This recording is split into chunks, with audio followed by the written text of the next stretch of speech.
To cover the distance of 100 miles, we have to take that first single step in our life. And for that single step, we need courage and self-determination. How much we are determined and how much we have courage, that will decide our further 100 miles journey. Yes, absolutely. So you all are thinking that in the last video as well I have shared such motivational quote, and in this very video I am also sharing such stuff. This is because literature purpose is to give a perception to all of you that these are not just stories, but these are life transforming stories for you if you take it, if you read it very seriously.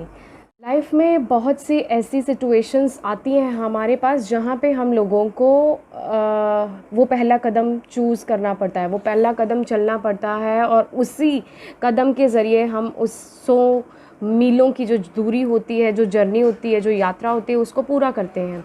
तो life हमें ऐसे बहुत सारे chances देती है।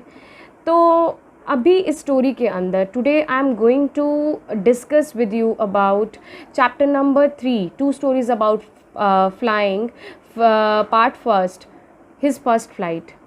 So it is a story about seagull, bird की एक कहानी है जिसको मैं आज आप लोगों के साथ शेयर करूंगी। बट उसको शेयर करने से पहले सबसे ज़रूरी बात ये है कि आप इस बात को समझिए कि ज़िंदगी कभी आसान नहीं होती है, उसको आसान बनाना पड़ता है। तो you all have to make your life easiest. जब तक तुम इस तरीके से अपनी लाइफ को सर्वाइव मुश्किल करते रहोगे तो नहीं काम बनता है, लेकिन जब बोलते हो आसान है तो आसान बनती है, और तुम बनाओगे डेफिनेटली। मुझे इस बात की पूरी होप है। हमें हमेशा लाइफ में एक फ़र्स्ट कदम, कुछ ऐसा कुछ भी, हमेशा लाइफ में कुछ ना कुछ सेम नहीं होता है, हमेशा कुछ ना कुछ अलग चलता रहता है लाइफ के अंदर। तो उन सब चीज़ों को हम लोगों को ध्यान में रखना चाहिए और आगे बढ़ते रहना चाहिए। Life is always challenging towards us. How we are going to take challenge that really give impact to our lives. Another thing I would like to say is all parental acts are for the betterment of the children. कि जितना भी हमारे parents कई बार हमें रोका टोकी कर देते हैं, उसके पीछे भी कुछ ना कुछ कारण होता है। दूसरी बात ये भी है कि हर बार जो पेरेंट्स कहते हैं, हमें कई बार ऐसा होता है कि एवं पूरा दिन डांटते रहते हैं, बोलते रहते हैं, लेकिन उसके पीछे हमारा भलाई छुपी होती है। अगर वो कहते हैं कि तुम पढ़ो क्योंकि उनको पता है कि पढ़ाई की बहुत इंपॉर्टेंस है, वो तुम्हारा हर जो एक्ट है वो तुम्हारी फेवर में चाहते हैं। सब तुम्हारा साथ छोड़ सकते हैं, लेकिन तुम्हारे पेरेंट्स तुम्हारा साथ नहीं छोड़ेंगे, चाहे तुम कैसे भी हो, लेकिन they are always there for your betterment of the future, for the betterment of their child as well. So this is an imaginary story of a young seagull who tell us that one needs courage to transform one's life. We are not able to achieve something if we sit idle in our lives.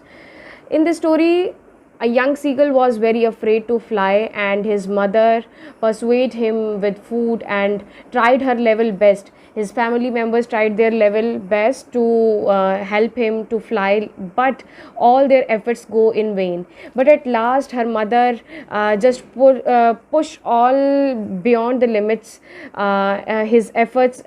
She put all her efforts, and finally young seagull started flying. So life में कभी भी करेज और जो determination है उसको कभी खोना नहीं चाहिए। यही हमें सीगल इस इमेजिनरी स्टोरी से बताएगा। So let's come to the next slide. Before starting the video, I would like to let you know that in the description box I am giving you important questions from board point of view. So kindly look at the description box, वहाँ पे आपको सभी important questions मिल जाएंगे, उनको ध्यान से देख लीजिएगा। Here, Liam O'Flaherty details how a seabird named Seagull is made perfect in flying. The bird has lost courage, but he somehow or the other learns it. तो कहते हैं कि लियाम ओफ्लर्टी जो हैं फ्लेहर्टी, उन्होंने he is a Irish novelist, तो ये Ireland से हैं। इन्होंने बहुत सारी जो स्टोरीज़ लिखी हैं, प्लेज लिखे हैं, और इन्होंने एक सीगल की कहानी बताते हुए हम लोगों को बताया कि किस तरीके से वो पहले करेज, अपना डिटर्मिनेशन जो है वो खो देता है, लेकिन बाद में ही was able to fly, right. The young seagull was alone on his ledge. His two brothers and sister had already flown away. When he wanted to fly, he couldn't do so, he was afraid of flying. When his brother and sister flew, he failed to gather the courage to fly. He was really very sad. His father and mother came to him. They asked him to fly. They even rebuked him. They threatened if he didn't fly, he would die of hunger there. But he could not move. तो ये story है उस छोटे से seagull की, young seagull की, जो लेज पे है. लेज मीन्स वो छोटी सी चोटी पर है. उसके जो भाई बहन हैं उन्होंने ऑलरेडी उड़ना सीख लिया है. और जब उसने when he wanted to fly, जबकि वो चाहता था लेकिन उससे उड़ा नहीं जाता था, उसको डर लगता था, उसको लगता था कि मैं शायद कहीं गिर जाऊंगा. तो जब जैसे उसके भाई और बहनों ने उड़ना शुरू करा तो उसके अंदर वो जो हिम्मत थी वो कभी आई ही नहीं, और वो इसी बात से बहुत उदास भी था. उसके मम्मी पापा कहते थे कि तू ऐसे अकेला ही रह जाएगा अगर तू हमारे साथ नहीं उड़ा तो उसको बोलते थे, बहुत छेड़ते थे, उसका बहुत मजाक भी उड़ाते थे, उसको डांटते थे कि तू अब भूखा मर जाएगा अगर तूने उड़ना ना सीखा. तो but he could not move. लेकिन ये सब जो था उसका एफर्ट सब बेकार था स्टार्टिंग में. दैट वॉज 24 आवर्स एगो, 24 घंटे पहले की बात है. Since then no one has come near him. कोई 24 घंटे में उसके पास नहीं आया. वो अपने पेरेंट्स को देखता रहता है, ब्रदर सिस्टर को देखता रहता है कि सब उड़ रहे होते हैं. तो उसके भाई बहन तो बहुत परफेक्ट होते हैं उसमें, लेकिन उनको पता भी होता है कि कैसे फ़िश को डाइव करना, मतलब डाइव करके कैसे फ़िश निकालनी है, कैसे खाना है. उन सब लोगों को पता था कि भूख लगती है तो कैसे अपना पेट भरना है, और ये भूख ही है जो हम लोगों को बहुत कुछ लाइफ में करवा भी जाती है. तो आगे हम देखेंगे कि कैसे यंग सीगल की ऐसी भूखमरी हालत होती है तो वो उड़ना भी सीख जाता है. Right. The sun was rising, it was getting very hot. He felt the heat. He had not eaten for long. सुबह का अब सूरज चढ़ चुका है, बहुत गर्मी हो चुकी है, उसने सुबह से कुछ नहीं खाया.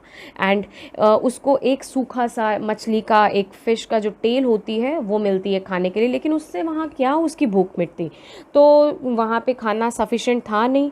तो वो जैसे हम जैसे किसी के वेट में आगे और पीछे घूम रहे होते तो वैसे ही वहाँ पे वो लेज पे अकेला ही घूम फिर रहा होता है. मीन्स वेट कर रहा होता है कि कब मम्मी आए या उसको कुछ फीड करेंगे, कुछ खाने पिलाने को देंगी. तो वो चाहता है कि वो अपने पेरेंट्स तक पहुँचे, लेकिन स्काई जो सी था वो बहुत ही नीचे था, बहुत ही गहरा था, और रिज जो थी, वो जो चोटी थी जहाँ पे वो लोग रहते थे, वो बहुत ही ज़्यादा हाई थी. अब देखो, कई बार क्या होता है कि हम लोग भी ऐसे अपनी इच्छा मनवाने के लिए ना, हम मम्मी पापा के आगे अपनी ज़िद को पूरा करवाने के लिए नाटक कर देते हैं कि हमने, अगर आप मेरे को चॉकलेट लेके दोगे तभी मैं पढ़ाई करूँगा, सॉर्ट ऑफ दिस थिंग. तो यहाँ पे सीगल क्या कर रहा है, जानबूझ के अपनी आंखें बंद कर ली हैं and standing on one leg, एक पैर पे खड़ा है, और उसको लग रहा है एक जो दूसरी टांग है उसने अपने पंख के पीछे छुपा लिया, और प्रिटेंड ऐसे कर रहा है कि वो सो रहा है. तो उसको लगता है कि उसके पेरेंट्स उसको नोटिस नहीं करें, लेकिन हमारी मम्मियाँ जो होती हैं वो नोटिस हमें सब कुछ करती हैं, चाहे वो हमें देख रही है चाहे वो नहीं देख रही होती. तो सेम सीगल की मम्मी के साथ था ऐसा. तो mother was looking at him and he saw her tearing a piece of fish at her feet. पाँव के नीचे जैसे वो उखेड़ के खा रही थी फिश का जो पीस था, एंड उसको बहुत भूख लगी थी, और वो जैसे कुर्रा रहा था, मम्मी को आवाज़ लगा रहा था कि मुझे कुछ खाने को दिया जाए. तो वो एक फ़िश का पीस लेती है, she flew across to him with it, तो फटाफट से उसके आगे से निकलती है. And he leaned out tapping the rope with his feet. तो मतलब जैसे कि मम्मी मुझे कुछ खाने को दो, खाने को दो, ऐसे टैप टैप टैप करती है. ठीक है. तो फिर क्या होता है, his mother flew across trying to get nearer to him. पास आने की कोशिश करती है माँ, लेकिन उसको खाने को कुछ नहीं देती. The seagull had the food within the reach of his beak, but he could not get at it. The seagull waited a moment in surprise. He wondered why his mother did not come nearer. उसको अब परेशानी हो रही थी कि mummy उसके पास में क्यों नहीं आ रही है. He was so mad with hunger that he dived at the fish. एकदम इतना भूख से पागल हुआ पड़ा था कि वो डाइव कर जाता है, कूद जाता है. He fell outward with a scream. एकदम से पानी में से बाहर निकलता है और चिल्लाता है, चीखता है, फिर अंदर फिर से घुस जाता है पानी में. And his mother had swooped upward. Mummy एकदम से आती है और ऊपर उसके अपने विंग्स फ्लैटर कर रही होती है. As he passed beneath her, he heard the swish of her wings. फड़फड़ाते हुए पंख जैसे से दिख रहा था कि मम्मी उसके पास में ही है। Then a great fear caught him, एकदम से डर उसको फिर से अंदर से लगता है। हिज हार्ट स्टूड स्टिल, एकदम से दिल जो है वो बैठ जाता है। ही कुड हियर नथिंग, उसको कुछ सुनाई नहीं दे रहा। ये मैं यंग सीगल की बात कर रही हूँ, but it only lasted for a moment. एकदम से ऐसा डर लगता है लेकिन फिर ख़त्म हो जाता है। The next moment he fail his wings spread outward, फिर अगले मोमेंट वो देखता है कि उसके पर अचानक से क्या है, फैलने शुरू हो जाते हैं।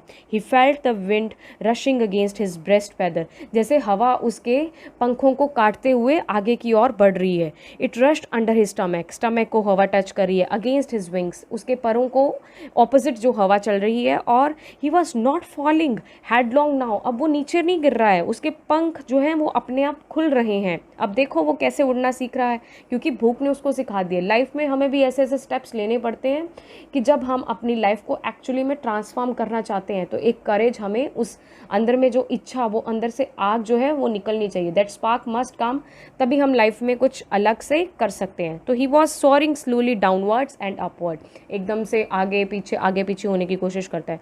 ही वॉज नो लंगर अफ्रेड, अब उसको किसी भी बात का डर नहीं लगता है। सो स्टूडेंट्स, आई होप आपको ये लेक्चर बहुत अच्छे से समझ में आया होगा। Please like, share and subscribe my channel and stay tuned. Thank you very much for listening.